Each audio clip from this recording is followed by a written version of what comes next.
Hi, my name is Kathy Helfrich, and I help students to succeed where they otherwise would have foundered and left the college. So I want to share with you one of my tools today. Before I do, though, I want to just say, I've grown up in this town my whole life, in Kaneohe actually, and we used to spend our summers out here, and this is my very first visit to your wonderful university. I just want to say thank you so much for inviting me to speak here today. We used to call it Church College back in the day, so I'm kind of dating myself, right? But it just has been such a thrill to be here, and I drove around your campus yesterday afternoon and saw the whole thing, and it was really, really beautiful. You're very lucky to work here. First of all, I want to say everybody knows where the bathrooms are and to turn off your cell phones. And I just want you to feel very comfortable in this session. I don't want you to feel like you have to participate if you don't want to, but I hope that you will. And I want to talk to you today about mindset. Okay, this is information that can help your students change the way they do business, change the way they do life, and hopefully do better in school. So what is mindset? Okay, there's our dictionary definition right there. Kind of dry. A mental attitude or inclination. A particular way of thinking. Okay. The book that I'm taking this information from is from Carol Dweck. She is at Stanford University, and she's come up with two specific types of mindsets. The first is a fixed mindset, which comes from a belief that your qualities are carved in stone. Who you are is who you are, period. Characteristics such as intelligence, personality, and creativity are fixed traits, rather than something that can be developed. Oh, she's so beautiful. He's so athletic. Fixed traits. Here's a couple of students feeding their fixed mindsets.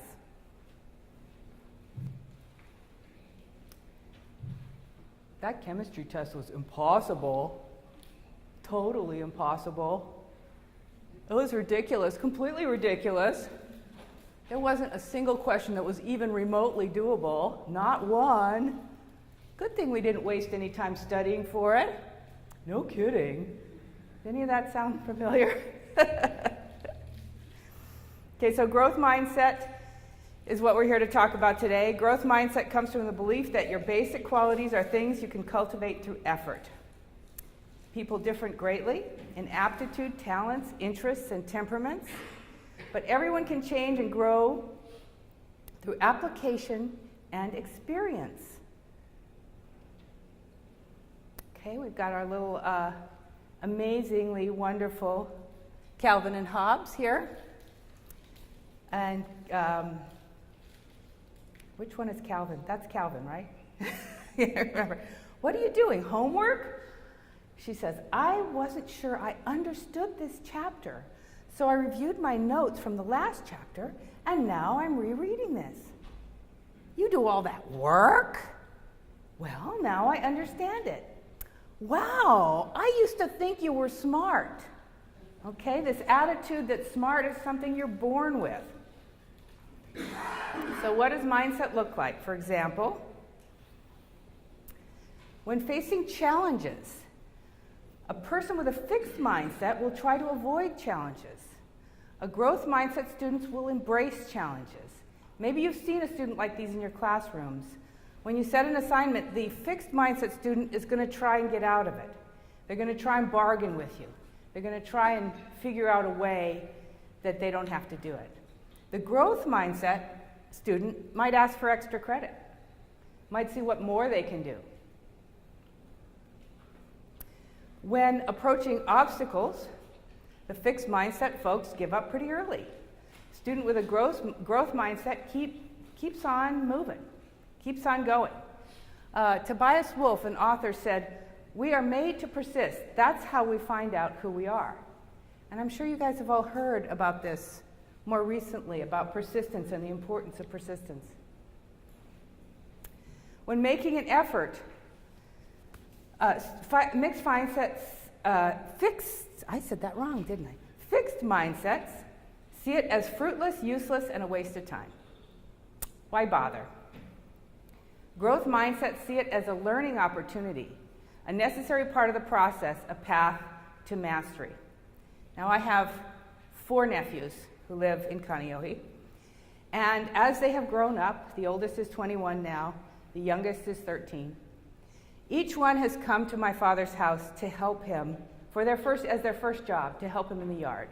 And he pays them $10 for 2 hours, and he teaches them the gardening, and he sets them on their task, and he comes around the corner of the house at some point, and he sees them sitting there drinking water or hanging out, and he's like, "Are you done?" "Oh yeah, I finished." And he looks around, and there's still leaves strewn around, and so he has to take them through it and show them, that this is not quite a done job, and it is like pulling teeth. Pretty soon the first one quits. The second one comes along, maybe a little bit better, but pretty much the same thing. The second one trains the third one. Guess what? Effort is impossible for him. He really likes to just sit down and look at his phone, play his little video games, and expect his $10 at the end of the 2 hours. And then the last one came along about 3 months ago. This young man is 13 years old, and his older brother taught him the game, showed him what to rake and how to use the lawnmower and how to use the weed whacker. And this young man has a growth mindset. He does not stop when the job is done. He asks my dad if there's anything more to do. He goes down and pulls the trash can up. He finds something that needs doing. He looks over the job and sees that it's done. And he leaves completely having enjoyed the experience.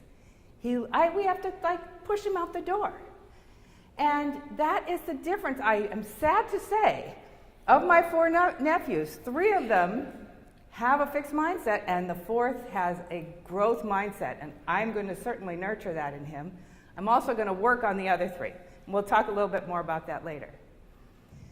When assessing criticism, even constructive criticism, which we all in our work lives today and in our school lives, we're going to be getting constant feedback, criticism.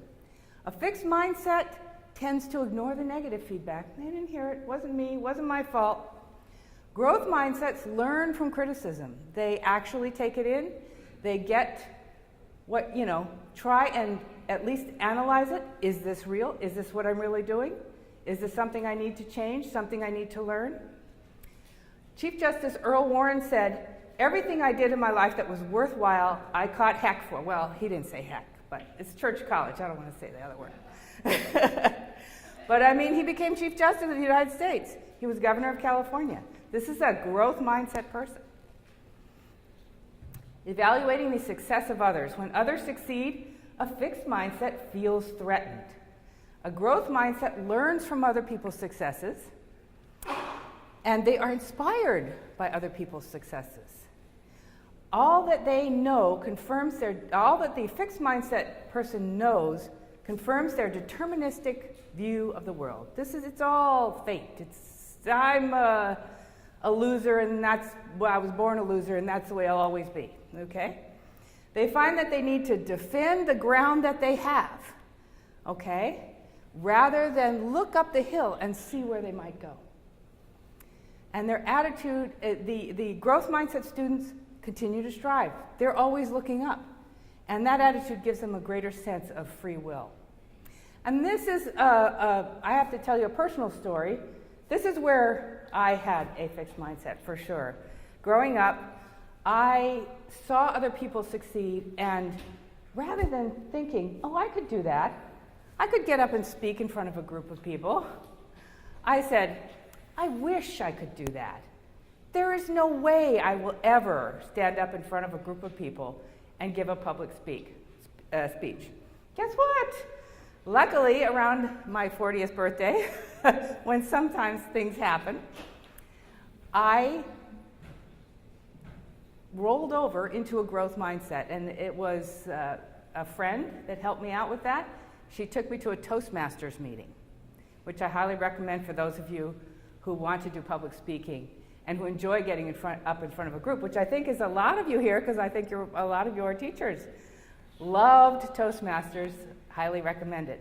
But in my case, it rolled me over into a growth mindset about success and about this difficult thing that I found for myself, okay?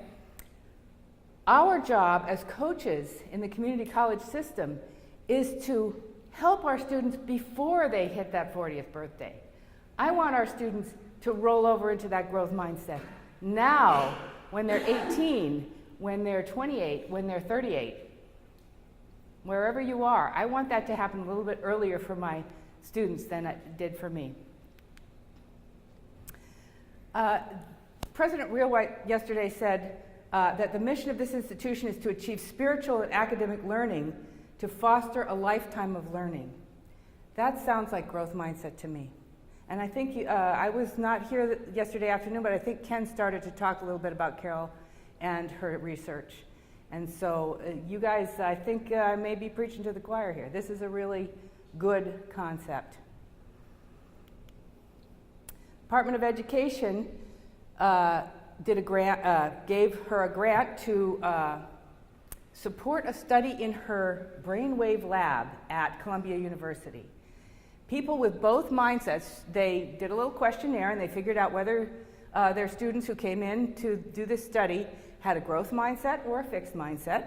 And then they hooked them up to the wires and they asked them some very hard questions. And they got feedback from them.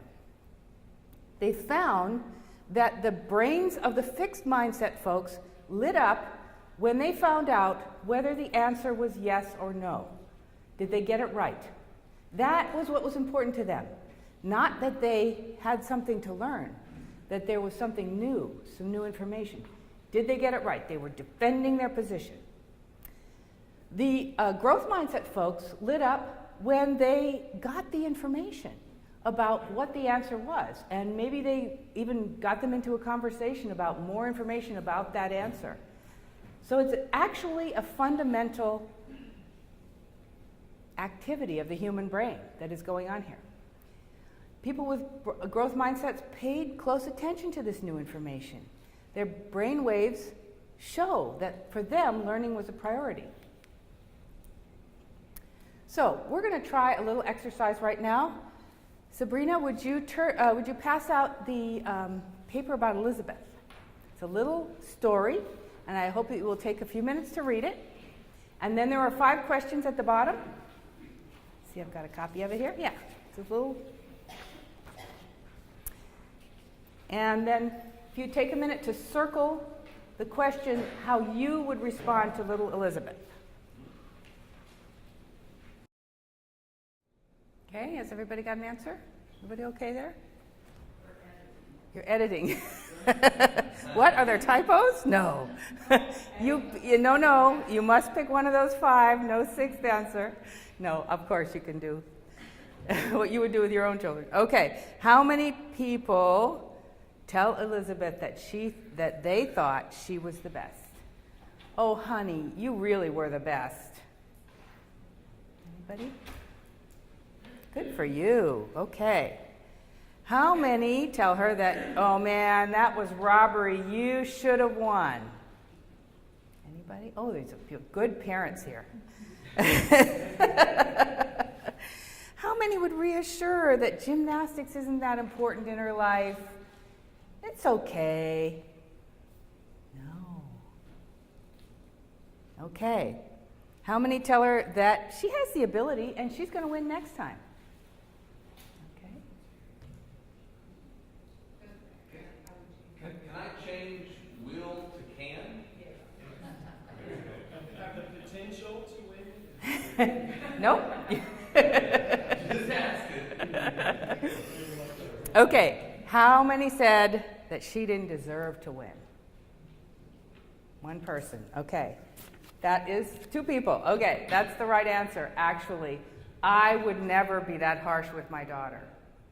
I will tell you what this fella's mom said when he was dropped from the varsity team, basketball team at his high school. Can you imagine the coach who dropped this man from the varsity team at his high school?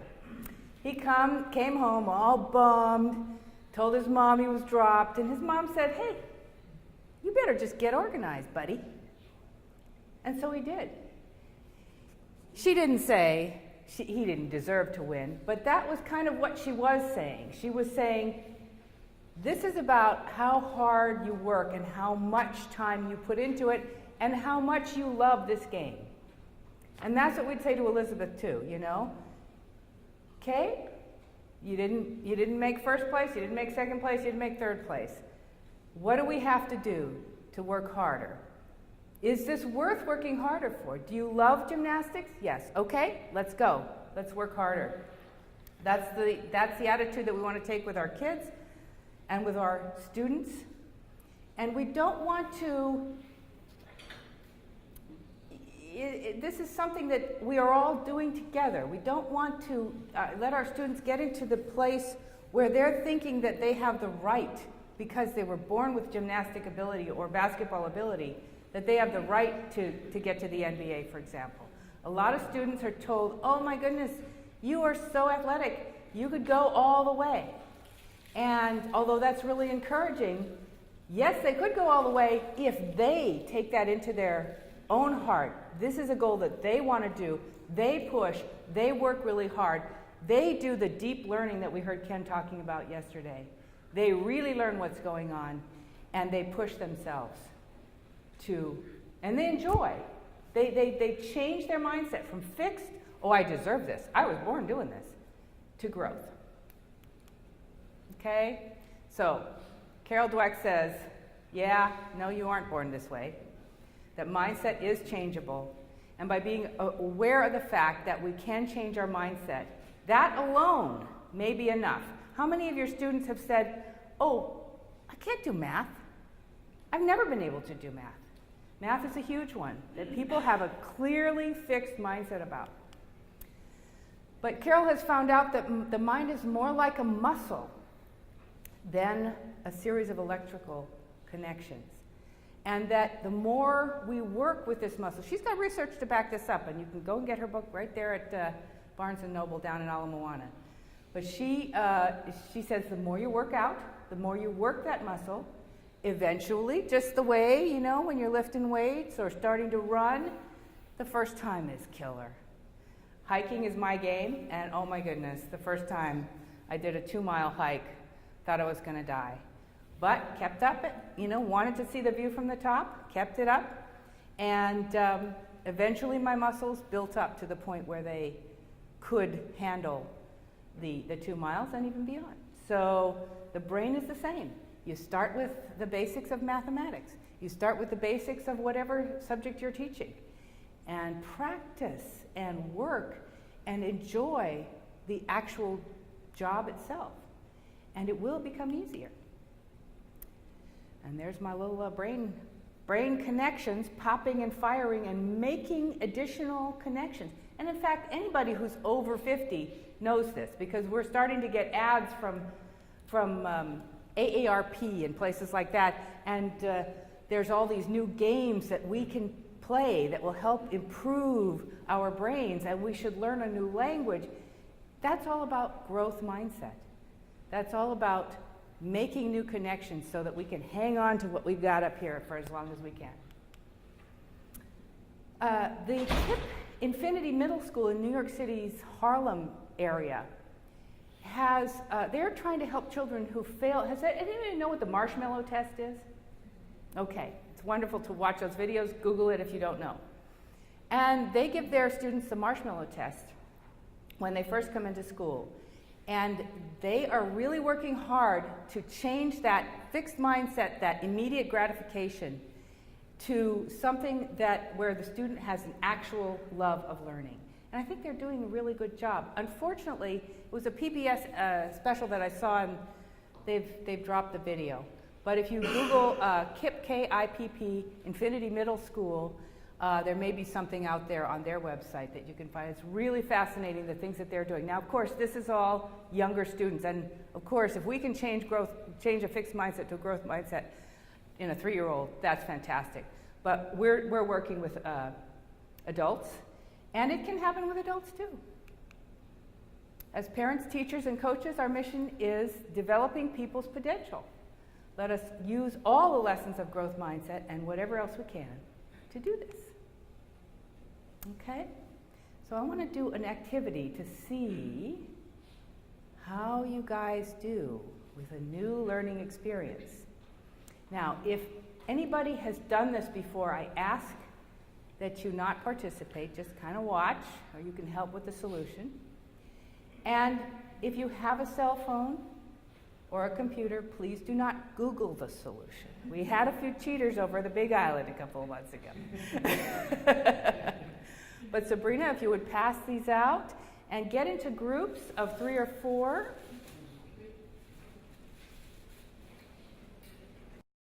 Okay, so the objective of this activity is for you to balance 12 of the nails on the single nail on the board. Okay, they must all be suspended off the floor, off the table. Okay, and you have 5 minutes. Okay, so how did you feel when I posed this problem to you? Okay, think about it. Did you feel like, this is completely impossible, forget about it, I'm not even going to try? Were you interested in what your colleagues had said? Give me some feedback. What did you feel? Did anybody feel? I went immediately to a fixed mindset without even realizing. The group mates had to tell me I was already in the fixed mindset. Did you have a? I was going to say it was interesting to know that there was an answer. Yeah. I mean, if there was no, if there was a statement that said, we're not sure if there's an answer, come up with this test to see if you can figure this out. It's an innovation issue. See if you can figure this out. If it was open-ended, you might be more likely to jump to a fixed mindset. But hearing that, oh, well, this is that, well, then all of a sudden you're like, now I got to figure out how to make this work. You're more likely to have open mindset. You know that somebody else has solved it. Right, right. Any other thoughts on that? Anybody surprised by their fixed mindset when they thought they were more of a growth mindset person? We can have a fixed mindset and a growth mindset in different parts of our lives. We can be a top-notch academic, but no, nobody loves me. I can't be loved. I'll never find a mate. So you've got these 2 different sides where you're going to the moon in one area of your life, and in another you've got a fixed mindset that cannot be broken, or that you think cannot be broken. I believe every fixed mindset can be broken. We're working on that with our students. Has anybody seen the movie Moneyball? Moneyball is a movie about the Oakland A's baseball team and their manager, Billy Beane. Billy was what his parents and his coaches called a natural athlete. He was top of his varsity high school baseball team, and he got any girl he wanted, and he was touted by scouts throughout the country. They all came trotting through his door, sitting him down and talking about Porsches and $1 million salaries. And Billy had one little problem. He had a fixed mindset about his athletic ability. He believed that he was a natural and that he had to protect that natural ability for all it was worth. He went to the majors and he just completely bombed out. He choked every time he was up to bat. He couldn't understand. He believed even that he was a jinx to the game, and so he stopped going to the games, and he became a manager. Then he heard this idea. In the movie, it's described very clearly about the importance of baseball is not hitting the ball, hitting home runs. The importance is to get people on base. Because once you've got people on base, then when you hit that home run, you're getting three points, thank you, and not just one. So these great Babe Ruth type, I'm going to hit it over left field, these are not the folks that win the games. And this young man who presented this idea to Billy was an accountant, a statistician. And the two of them got together and they changed baseball. It's a wonderful book to read and it's a wonderful movie to watch. This incredible idea he brought to the Oakland A's, and the coach of the Oakland A's had a complete fixed mindset about baseball. He could not see this idea that it could work. So in the movie, Brad Pitt as Billy Bean cans all of the top players. They're too expensive, they don't have money to pay these top players, and the coach is just fuming. I mean, you can see the steam rising from his ears. And he instigates, by force, this new idea. He gets the people who can hit the ball and get onto base and run like crazy, and they start to win. Billy still has this fixed mindset about the game. He will not go to these games because he believes he's a jinx. And I think he proves it to himself at one point during the movie. It's of course, as a studier of fixed and growth mindset, he's a great example. But the A's, they go all the way. I think they get the pennant, but I don't think they end up getting the World Series that year. Don't quite remember the details of that. But it's a wonderful movie. It's a really great example of how you can have both fixed and growth mindset in the same human being. Okay, does anybody have any other thoughts about this exercise? Of course, we had somebody who, I won't say cheated, but because I didn't say you couldn't bend the nail. Yeah. Can you imagine how hard it was? You know, we all scoff at the Xerox Corporation because Steve Jobs and Steve Wozniak came to them and they had their little mouse technology where you push the mouse around and you point and click on the screen. And Jobs and Wozniak got it for free or bought it for a song, took it home to Apple and made gazillions of dollars. Apple is now the biggest company in the world. And we scoff at Xerox for just handing away that technology. But you can see with this exercise how difficult it was for the Xerox folks to see the value of that point-and-click technology. They had that fixed mindset, and they couldn't understand how it could be in any way valuable. Bill Gates at Microsoft, he believed everybody should have a computer in their home and on their desk, just like a telephone. But he was the only one who could see that. So this idea of growth mindset is something we got to get rolling. We got to get rolling here.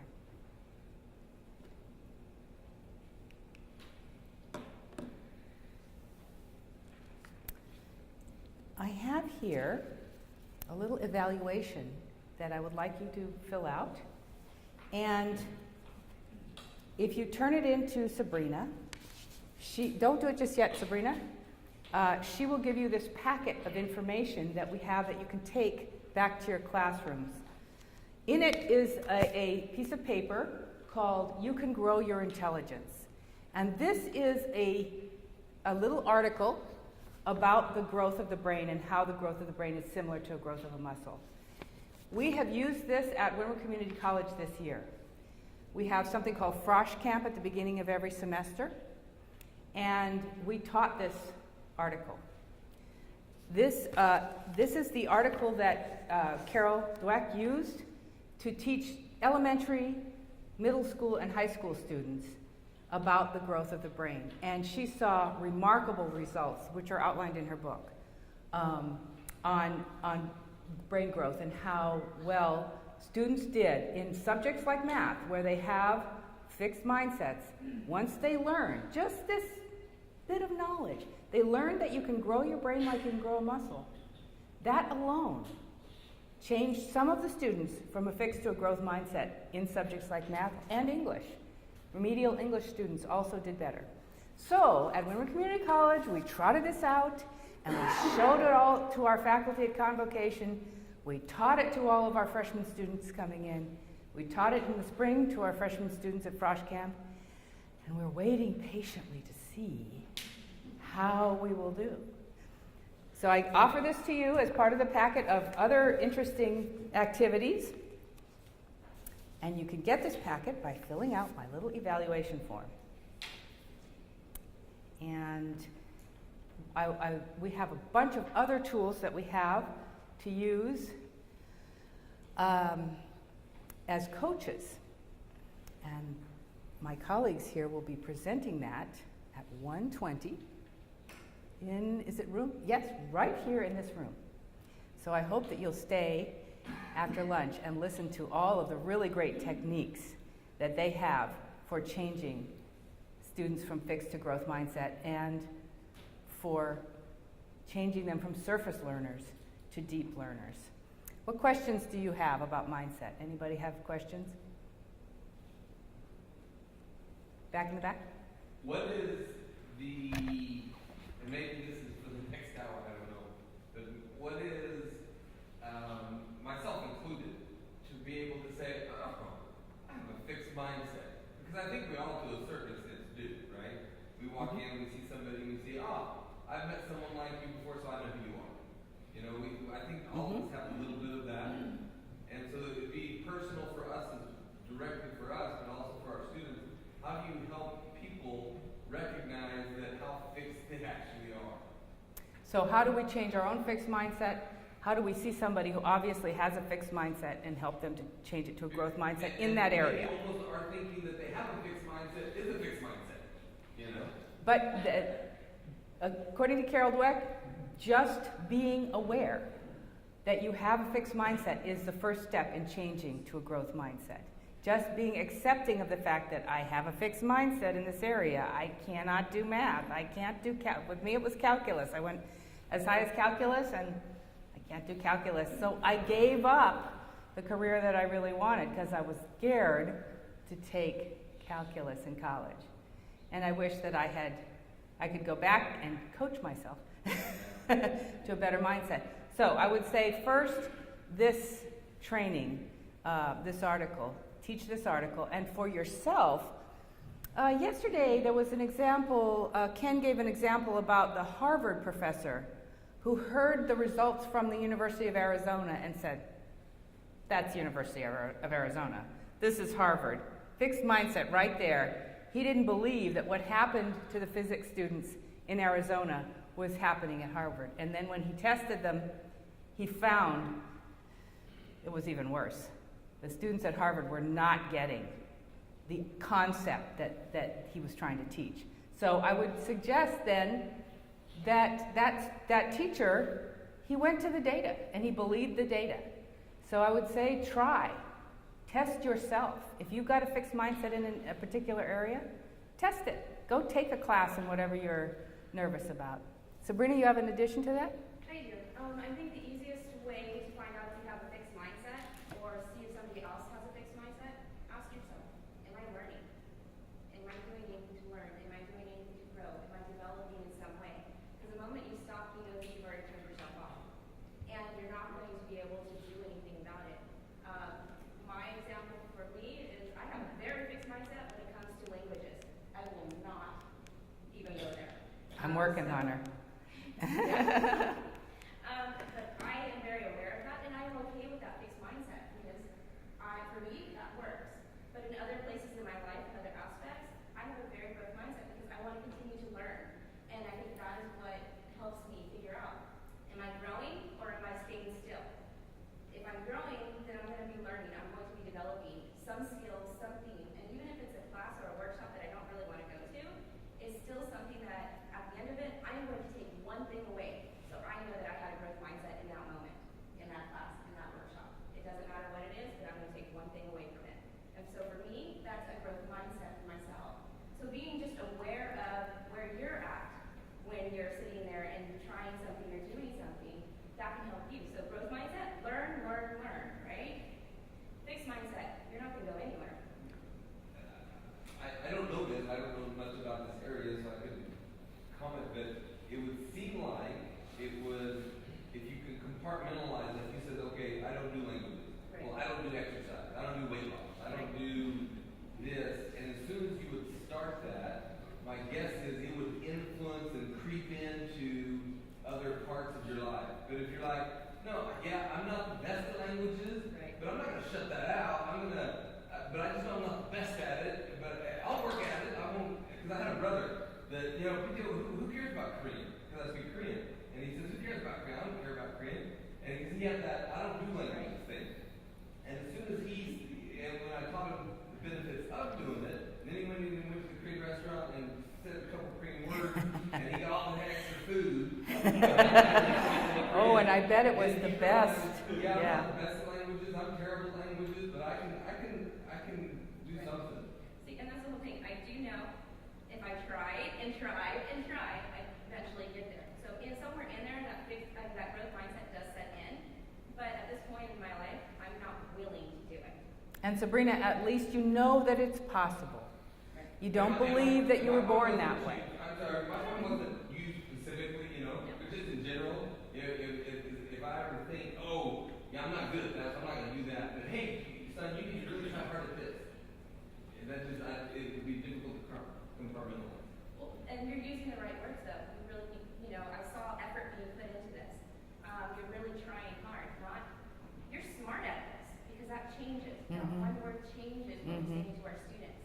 Because in a growth mindset, in a fixed mindset, when you say you're smart, you've now kept them at a cap, and they're not going to want to go above that because they think they're smart. They don't want to look stupid. They don't want to be humiliated in front of other people, in front of their peers, in front of you. They don't want to let you down. And so in that, you need to start changing the language of how you say things or how you praise your students or your family members. I have my experiment with my child. As a 3-year-old, I experimented with her. And I tell everybody this with the growth mindset. So I take away the word can't. I can't do this. Can't do it yet. Yeah. And we keep on going, and I make sure that she understands. You said you couldn't tie your shoe yet. But look, a week ago, you couldn't do it. This week, you could. Good job. Not that you're smarter, but you worked hard, and that's a good job. So praise the job rather than the person. I have a niece who is an amazing ballerina. The brothers, the 4 brothers with their fixed mindsets. This young girl is a little teeny tiny thing, and she was in the Nutcracker this year at the age of 13. She started when she was about 9, and we're all just amazed by her in the audience. You know, I have a large family, and we're all like lined up on this one row in the theater and looking back and forth at each other going, wow, you know, she did such a fantastic job. And her mother goes, God reached down and touched her and made her that way. And that is true. She has the physical body, that can be an amazing ballerina. But what you don't know is that she goes 6 days a week and studies ballet 6 days a week since she was about 6 years old. So yes, she was blessed with the ability, as many students, many young people were. But she has worked hard, and she earned, and she loves ballet. So she is definitely a growth mindset when it comes to ballet. Her parents asked her when it came to toe, you go up on your toe, and it's very, very painful. It takes a lot of grit. They asked her if she wanted to quit. No, she did not want to quit. So this is the idea that we want to foster in students. Yes, if they're a natural athlete, that's wonderful. Get organized, work, and become Michael Jordan.